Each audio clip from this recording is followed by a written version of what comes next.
story appears ordinary until you see the core side of it. And what you're looking for is the story behind the news. We bring it to you from Lagos, the commercial capital of Nigeria. Giving you all sides and political stories round the clock. Every detail from the start line to the final whistle. CoreTV News, expanding your view.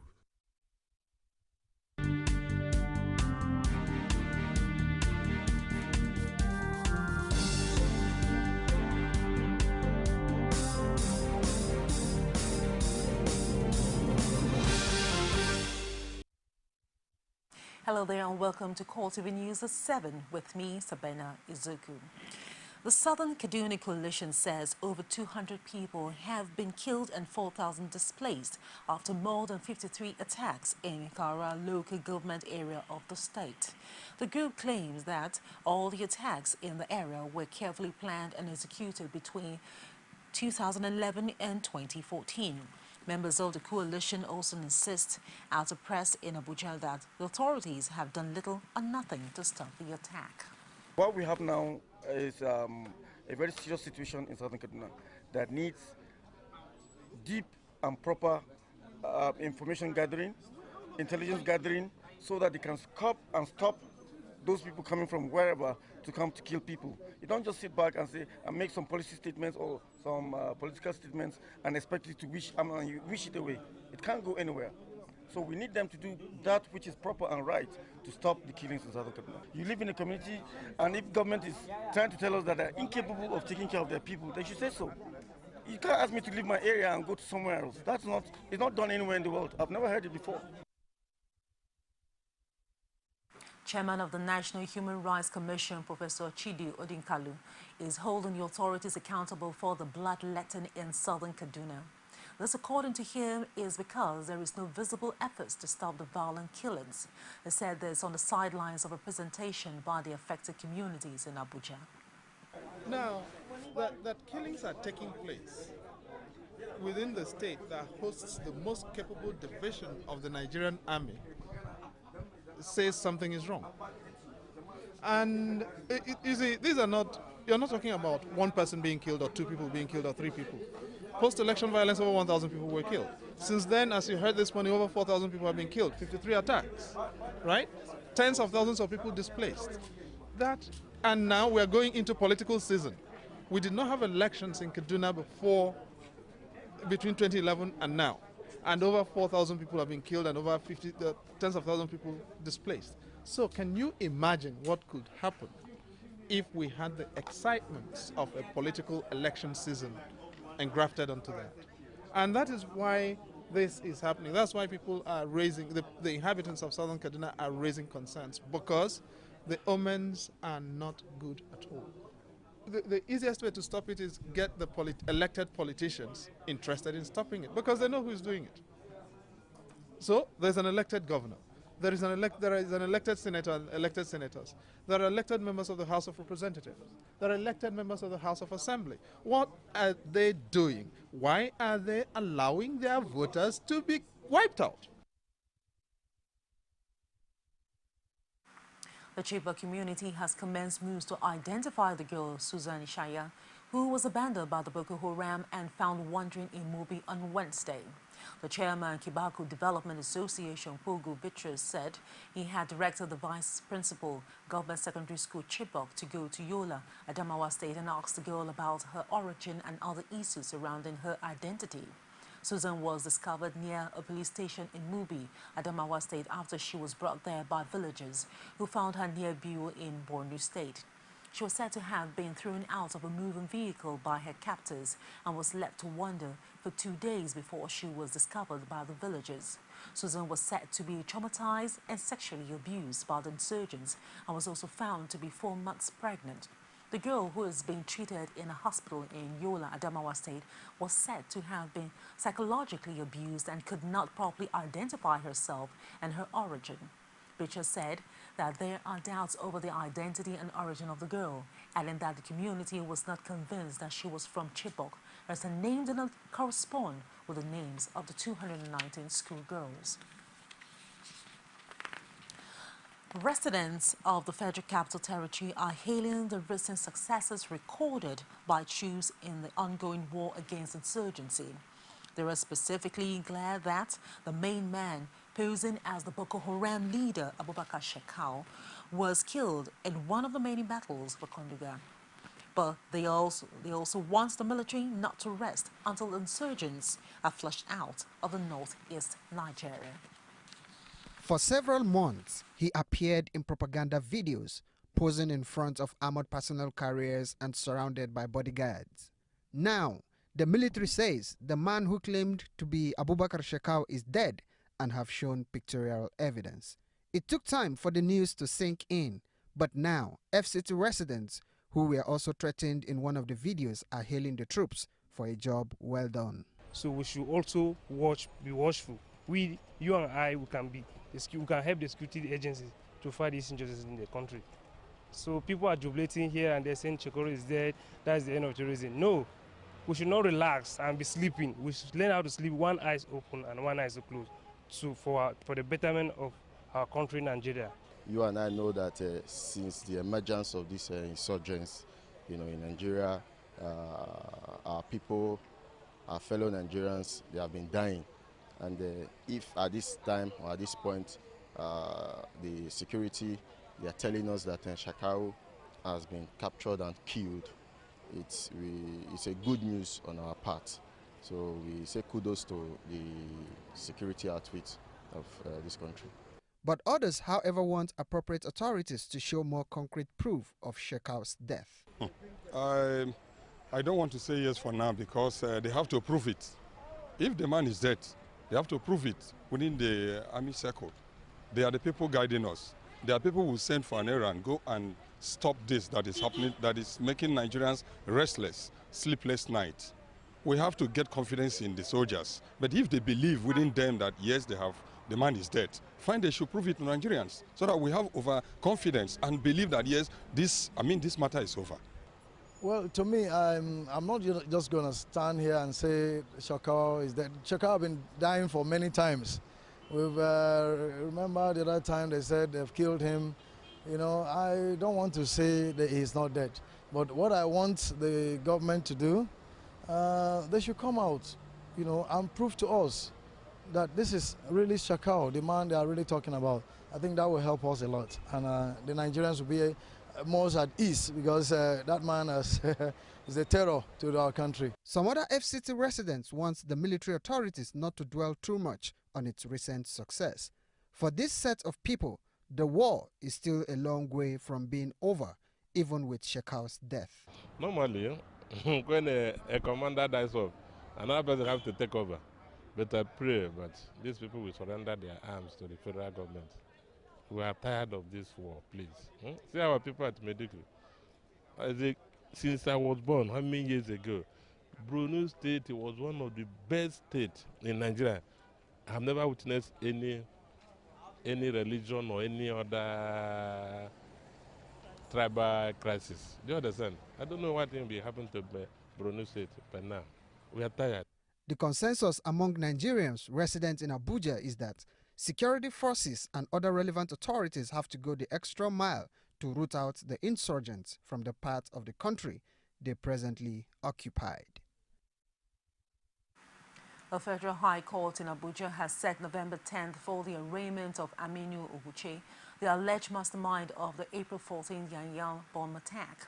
This was after initial plan to duck him and other suspects on Friday was stalled by a disagreement between the police and the Department of State Service. Presiding Judge Ademola Adeniyi explained that the long interval is to enable the two security agencies align their positions as well as conclude interrogation. Well, this is a matter of national security that need not to be publicized.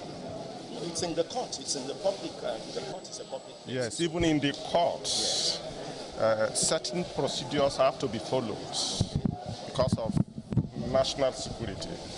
So what procedure would have to be followed for the accused to be brought before the court? The accused will be brought on the next adjourned date. Why was he not brought today? I've already told the court why the accused is not in court. On the next adjourned date, the accused will be in court.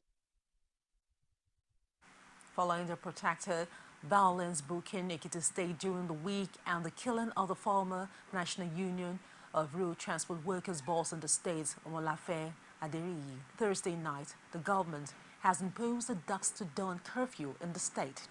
This was announced by Governor Kayode Fayemi in the statewide broadcast in Ado-Ekiti, the state capital. Rashid has the details. The atmosphere in Ekiti State is tense as a result of the recent crisis rocking the state. Youth alleged to be political thugs have invaded courts twice and destroyed court property and obstructed proceedings. A former boss of the National Union of Road Transport Workers, Omolafe Aderiyi, was also killed. He is believed to be a close associate of a top politician in the state. Addressing the state in a broadcast, Ekiti State Governor Kayode Fayemi condemned the attack on the judiciary and directed the Attorney General to liaise with the State Chief Judge of the possibility of transferring all cases out of the state. It is understandable that not a few stakeholders have expressed concern about what the development portends for Ekiti State. The brazen contempt of our hallowed law courts and the use of violence and intimidation to obstruct the course of justice is a clear invitation to anarchy and brigandage on the scale and texture that once characterized Ekiti State some years ago. Ekiti-Kete, are those years upon us again? He further cautioned politicians to control their followers and supporters so as to avoid chaos.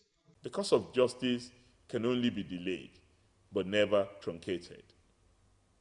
The independence of the judiciary is an invaluable tenet of any democracy. Accordingly, I have this morning directed the Attorney General and Commissioner for Justice in the state to issue a legal advisory to the Chief Judge of the state and all the parties to the existing cases in the State High Court and the Ekiti State Governorship Elections Petitions Tribunal on the desirability of seeking an alternative venue for the hearing of these cases outside Ekiti State. The state can no longer afford to witness the bizarre spectacle of the beating up of a judicial officer and wanton intimidation of lawyers and court personnel. The governor thus imposed a dusk-to-dawn curfew on the state. Ekiti-Kete, in order to forestall further descent into anarchy in our state, I think all hands must now be on deck. And as the Chief Security Officer of the state, I have suspended my thank you tour, which I'm undertaking as part of my transitioning out formalities in the state. Also, I have taken the decision to institute a dusk-to-dawn curfew in the state immediately. Accordingly, there will be no movement between the hours of 7 p.m. and 7 a.m., and security agencies have been advised to effect this curfew maximally. The rise in violence is coming just days before the transfer of power to the next government in the state. It is hoped that a curfew will help curb the violence. Rashid, CoreTV News, Ado-Ekiti. Following the murder of Omolafe Aderiyi, ex-boss of the Ekiti State branch of the National Union of Road Transport Workers and a close ally of the governor-elect Ayo Fayose Thursday night, the city of Ado-Ekiti was a shadow of itself for the better part of Friday, as all public and private institutions were shut down, leaving business activities paralyzed. The reason for this was the fear of attacks, which actually took place before the interventions of security agencies. Rashid went round town to assess the level of damage, and the police resolved to bring the perpetrators to book. His report. Since the death of Omolafe Aderiyi filtered into town late Thursday, fear of the unknown has gripped residents of Ado-Ekiti as all government and corporate institutions shut down for business. Commercial activities were also paralyzed for the day. The fear of the people against possible attack on lives and property made most of them stay indoor. A drive round Ado Metropolis reveals serious damages to property, among them the campaign headquarters of Governor Kayode Fayemi and that of the APC. Joseph Olabiwanu, leader of the Road Transport Employers and perceived staunch supporter of Fayemi, was not spared in the arson that saw his house and fleet of cars razed. An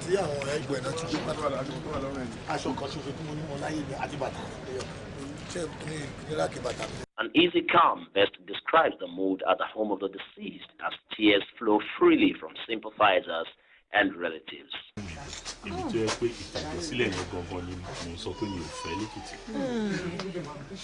In all, property worth millions of nairas have been lost to the attacks which turned Ado-Ekiti into a ghost town, but for the intervention of security agents, the situation could have been worse. The Commissioner of Police, Taiwo Lakano, vows to bring the killers of Aderiye and those who took part in the destruction of property to book as he backs the governor's declaration of curfew. The curfew is extremely necessary.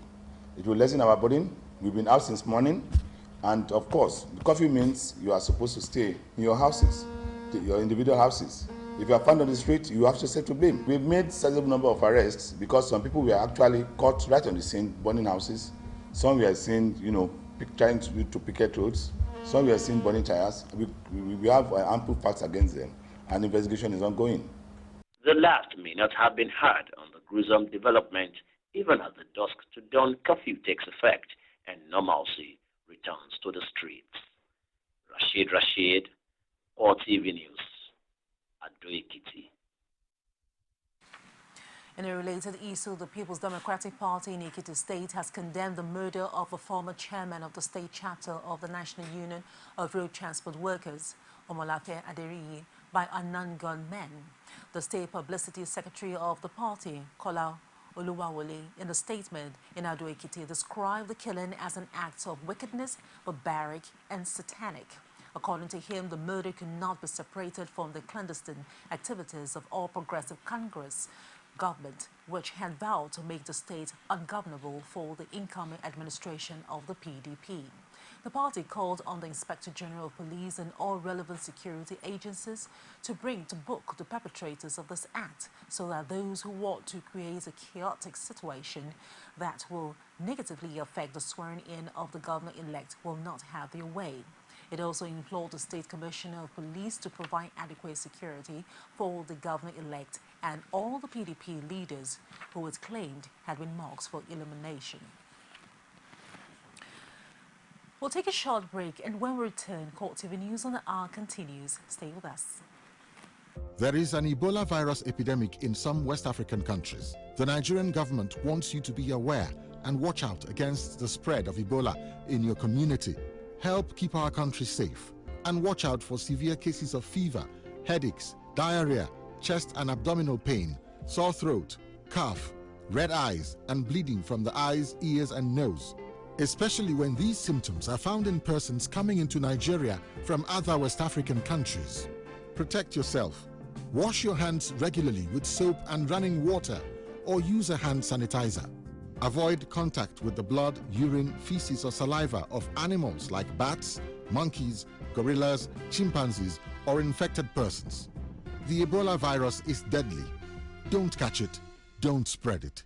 This message is brought to you by the Federal Ministry of Information. Good to have you back. The Speaker of the Federal High Court will on September 30th entertain arguments on the suit filed by former Deputy Governor of Adamawa State, Balai Ingilari, to nullify his purported resignation. The former deputy governor wants the court to stop the October 11 by-elections in Adamawa State and order his reinstatement. Presiding Judge Justice Adeniyi Ademola is to hear all the applications and the substantive matter on the same day to ensure speedy dispensation of the case. Just that the court has adjourned the matter to Tuesday for hearing of all applications together with the substantive matter. And that's what we are coming to do on Tuesday before the court. So that the court will determine once and for all whether the deputy governor or the former deputy governor of Adamawa State, Barrister Ngilari, actually resigned or not. Because we are saying he did not resign as required by the Constitution. And after the impeachment of Nyako, or the purported impeachment, he should have been sworn in as the governor of Adamawa State. So we are seeking to stop the elections on October 11. That's what we are seeking to do. What about on the issue? We are saying there's no vacancy in Adamawa State. There's no vacancy. On the issue of jurisdiction? That's what the court wants to take together with the substantive matter. So if the court decides in our favor, then there will be no elections in Adamawa State. If the court decides in their favor, the elections will go on.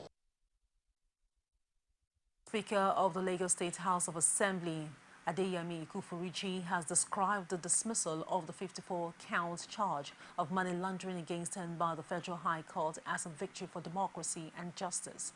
Ikufuriji, who was overjoyed by the development, promised to rekindle his commitment in the service to Lagosians and the country. This victory is not mine alone. It is our collective victory. It is a victory for democracy, a victory for the judiciary, a victory for the Lagos State House of Assembly, a victory for the Lagos State government. We are being vindicated. It is a victory for every journalist who stood on the side of the truth, even when they were being bombarded with lies.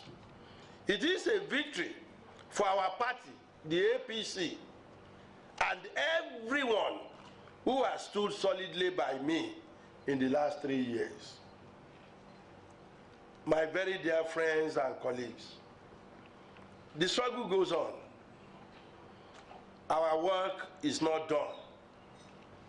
While we savor this victory, we must remember that we still have a lot of work to do. This victory is a call to action. As the 2015 general election approaches, we must rally round to ensure victory for our party at all levels. Our politics should not divide us. Online shopping in Nigeria has taken an interesting dimension with a lot of friendly offers. VConnect, a global and information service provider, has added a new product to its array of online services by giving away a RAM for 5,000 naira only this festive period. Find out how in this report with Frank Omolape. The face of a winning team, determined to put a smile on the faces of its numerous clients this festive season.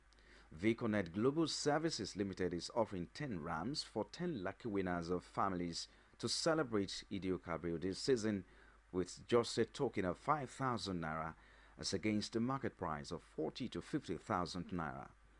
The gesture, according to the CEO, the banker Rostaji, is aimed at making the season memorable. Deals is about great, amazing grabs. So in the local market, there are a lot of businesses who have products and services, and what if you can grab these at better prices? So that's what VConnect Deals is all about.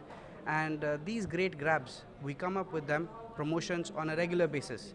We have come up with promotions on speakers, on various other electronics items, and this is the one time we thought, well, how about we come up with a promotion on RAM? Nobody can imagine a RAM going online, selling via e-commerce. To grab this mouth-watering offer, the procedure is simple. Just go on Google, search for RAM 5,000 naira deal. RAM 5,000 naira deal. You will see us. Click on our page. You will directly go to the deal, which is on deals.vconnect.com. Over there, you register. There's a grab button where you can grab this opportunity. Register yourself. Tell us why you should get this RAM at 5,000 naira, and we take it ahead. VConnect, which is purely a product service brand, was established in 2011. It has grown over the years with about 1 million businesses registered on the site. With this new product to the brand, to sell RAMs online, it seems VConnect has provided another innovation in the online shopping business in Nigeria. VConnect actually has been in the business of providing information for more than 3 years now, and we just simply dived into the e-commerce platform newly. I mean, just less than a couple of months. But it's also important for us to know the mind of the customer. There are many businesses out there that are doing something similar in the e-commerce platform. In fact, it's getting really convoluted now. But in order for us to stand out, we need to have, like I said, a good understanding of what the market is. We have a lot of customers already, a lot of users already, and we have a one-on-one interaction with them. So it has given us the edge. That's why we know exactly how to capture their attention by giving them a unique offer. Some of the team members who spoke about the new service and offer gave reasons why the offer is for everyone. This, we feel it's a season where we can actually appreciate our users for always being there with us. So that is why we now thought of this is a season, it's a happy season where people celebrate with their family. someone that wants to buy a ram, but is thinking, why don't I buy chicken or buy something else? So by giving lucky people, lucky Muslims there, and people that want to celebrate Salah in a big way, I give them a chance to live their dream and celebrate with their family and their friends with this unique offer. Given the advantage of the offer and the comfort of delivering the ram to the comfort of lucky winners at home, VConnect may just be creating a memorable Eid al-Kabir celebration.